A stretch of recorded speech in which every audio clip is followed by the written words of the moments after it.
I'm here at the temple, which overlooks the city of Mae Hong Son, which is the biggest city in northwestern Thailand. In the back you can see the mountains. It is pretty hazy, so it's not that clear of a view because of all the bushfire and the dust from the heat.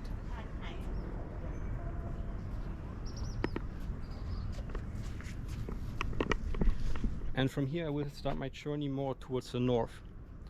And first we will stop at a small village where some hill tribe people from the Kayan Long Neck hill tribe. And I will see if it works out. We have to cross a river and yeah, then we will be there at the village. I think it's pretty commercialized. So yeah, I'm not sure. Maybe I won't go. Let's see. And then we will go more towards the north, and there's a Chinese village which is pretty close to the northern side of the Thai and Myanmar border. And then we will go a little bit more to the east, and there we will camp. I have a tent with me and I will see. I'm not sure if it's a real camping spot or what's the deal there, but I will find out. I will go there and I think I can camp there.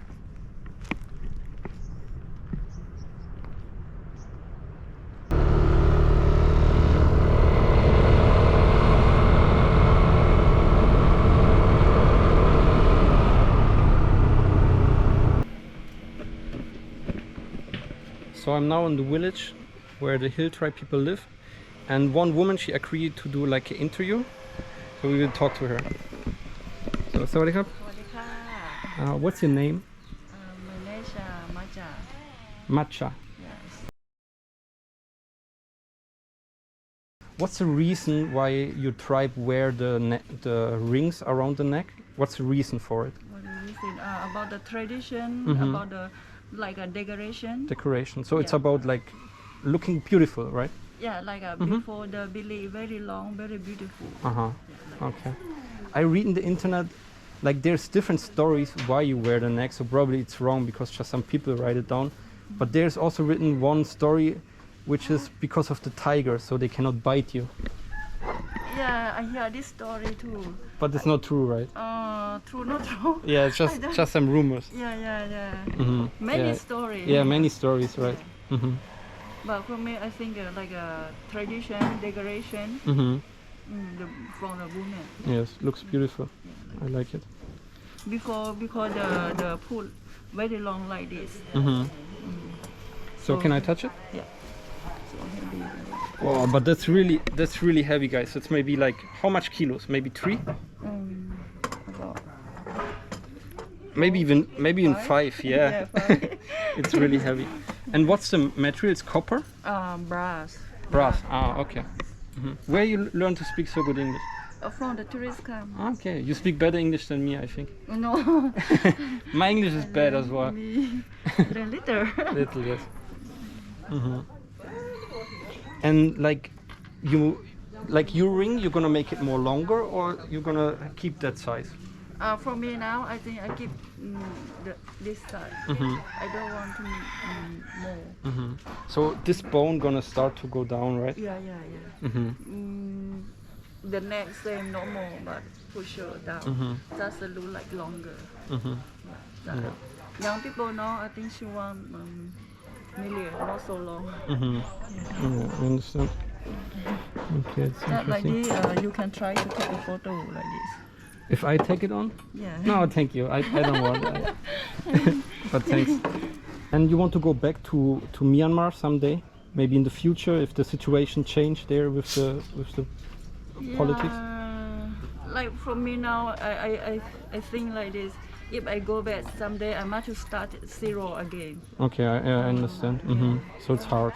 Hard, yeah. 8 days. The beginning we come to Thailand. By work. Okay. About 8 days. So I don't know how far. Okay, I understand. So you walk 8 days through the jungle to come here. Yeah. How is it to cross the border? It's hard? Like you have to sneak through the border guards, or? I don't know so much because you was young. I'm very young. How old are you, if I can ask? Yeah, now I'm 39. 39. Okay, you look much younger. ค่ะ Okay. All right. Kapun kap. Thank you so much. ของไอพีชเดี๋ยวพี่เอามาเองนะเนี่ยมันตกตรงเนี้ยเดี๋ยวพี่เอามาแคระจับปลา So I talked with her a bit more off camera, and she told me some more interesting things. And for example, they cannot remember when the tradition started, like it's so long time ago. And yeah, some other things. So one thing which she said really at the end, I asked her if I can take a picture without the mask, and she said it's not allowed because the owner don't allow it. She said like that. So yeah, I don't know if it was wrong formulated from her, but the owner don't allow it. So yeah, that's kind of sad because they don't have a Thai passport, right? So they cannot legally walk here. So I don't know, maybe there's some guy who owned the land and he like, yeah, take most of the money. But yeah, I don't know, these places are kind of strange, right? You also have to pay an entrance fee of 250 to enter the place. And yeah, oh, there's a cute cat. Now she disappeared. Where are you?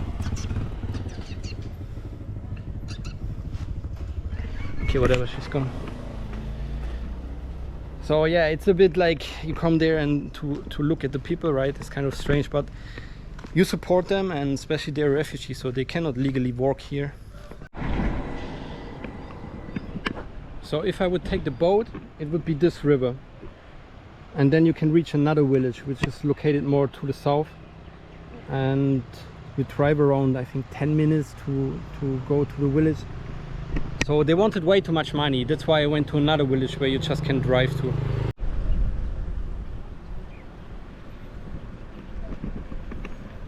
I'm now in Bang Rak Thai, which was in the past a small Chinese village from Chinese immigrants, and now it's a big tourist attraction. Like, it's a bit corny, I think it's the right word, and kitschy, but it still has its charm. Like, you can see the tea fields, and you can do some tea tasting here, and also a lot of Chinese food, of course. And during normal times there would be like 1 billion Chinese probably. They love that kind of places.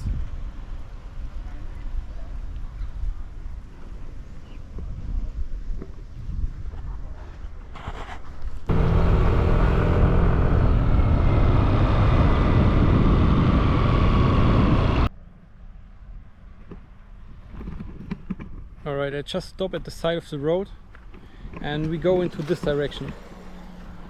So it's still maybe 70 kilometers to the place I want to go.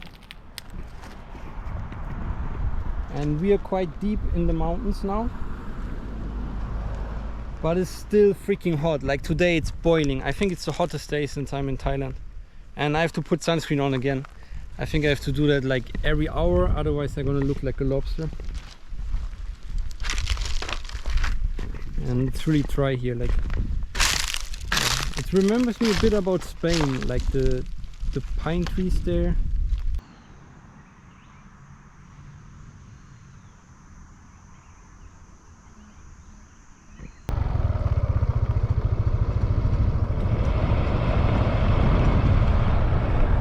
So I'm now directly next to the border between Thailand and Myanmar. So everything on the right is Myanmar and everything on the left is Thailand. Yes, so you can see here on the map. I'm gonna stop for a second.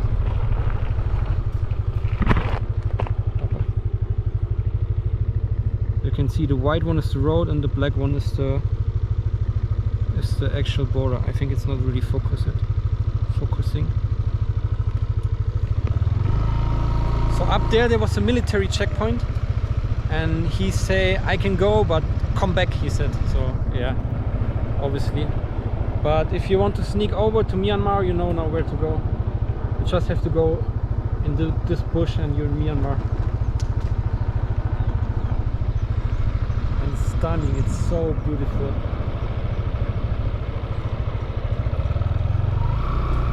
so wild. Like down there there's tigers and Burmese python, and on this side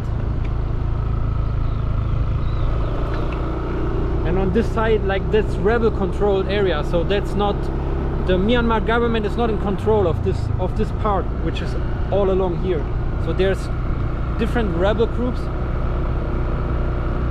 I don't know which one is it on this side, to be honest. I think it's KIE, Kachin. No.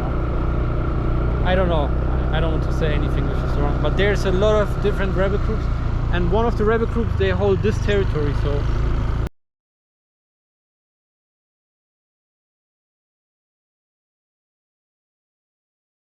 yeah, since long time, it's already an ongoing conflict since. Oh, it's so beautiful. I have to stop filming me. It's an ongoing conflict since the 60s, 70s, and it was always a wild place. Like the government was never really under control. Maybe where it was the most controlled, it was where the British was here, I think.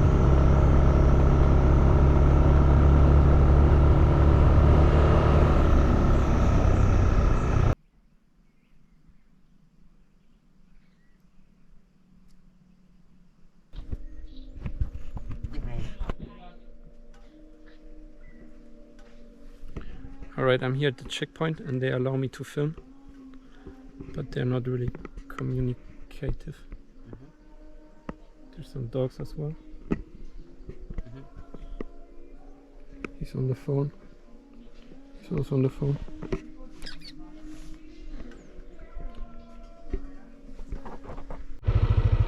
So I'm here just behind the checkpoint, and there's another base. And I'm pretty sure the horses are from the army. So at the terrain where they cannot go with the motorbike, it's the best to have a horse, because they can go to really steep terrain. And along this border there's a lot of smuggling going on. Like the weapons go to Myanmar, and there's a lot of drugs which comes from Myanmar, from the jungle, from various rebel groups who produce them in some jungle labs.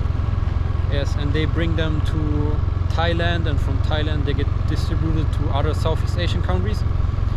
And they call it, in the Philippines they call it shabu, and in Thailand they call it yaba. And yaba means something like going crazy or be crazy. And the most, it's crystal meth. But it's crystal meth in pill form. Yes. So it's a bit like America, so the United States and Mexico. Like the drugs go north and the weapons go south.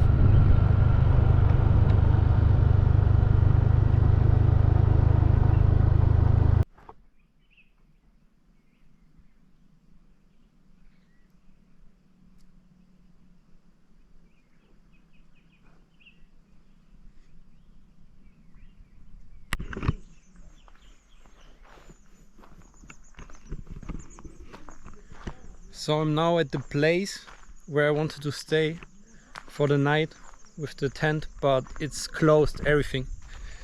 Like up there is more places like that, but they're also closed, and down there is the same. So I will go to Pai for the night, which is a little bit far from here, maybe like 50 km, and I will drive through the night. But that's how it is.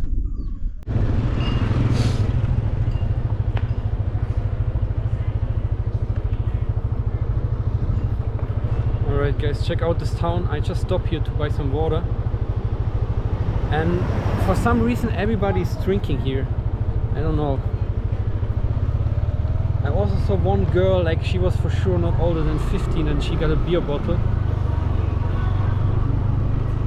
And they have some firework going on. I don't know, maybe today is a celebration.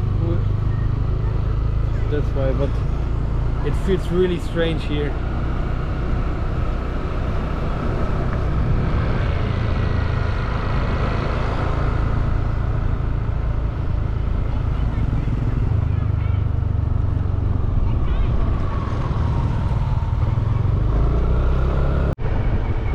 Alright guys, it's pitch black. I still have to drive 25 kilometers, which will take me maybe 20 minutes, maybe half an hour even. The road is really crazy. I don't know if you can see the stars, but they're amazing. Like here's zero light pollution, because it's just jungle, there's nothing, not even small villages.